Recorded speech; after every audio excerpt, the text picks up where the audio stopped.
کے لیے بھائی دین کو دین سمجھیں، دین کو مذاق نہ بنائیں۔ اگر آپ نے کسی کی تربیت کرنی ہے تو اس کی تربیت اس طرح کریں جس طرح رسول اکرم نے فرمائی۔ یعنی آپ دیکھیں کس طرح سے ہمارے معاشرے کے مرد اور عورتوں کو جو ہے وہ بگاڑ پیدا کیا گیا، ان کے اندر فلسفانہ باتیں کی گئی، ان کو کنسیپٹ دیے گئے کہ اس طرح یہ ہوتا ہے، اس طرح وہ ہوتا ہے، اس طرح وہ ہوتا ہے۔ اب وہ ساری باتیں بہرحال کرنے کا وقت بھی نہیں،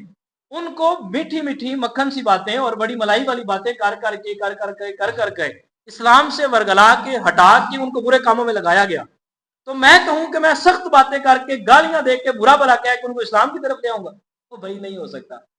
ایسے کوئی نہیں مانے گا آپ کی بات، ایسے آپ کی سگی بیٹی آپ کی نہیں بنے گی، آپ کا سگا بیٹا آپ کا نہیں بنے گا۔ ہاں اگر ان کو آپ عمل کی طرف لانا چاہتے ہیں نا تو پھر ان کے سامنے نماز کے ٹائم میں گھر میں سویا نہ کریں، ان کے سامنے موبائل چلا کے ڈرامے اور فلمیں نہ دیکھا کریں،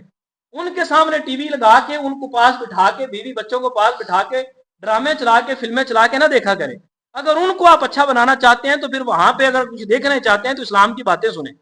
صحابہ کے واقعات پڑھ کے سنائیں، ان کو بتائیں صحابیات کی زندگی کیسی تھی۔ ایک ماں اپنی اولاد کو سکھائے کہ بیٹا صحابیات کی زندگی ایسے گزری،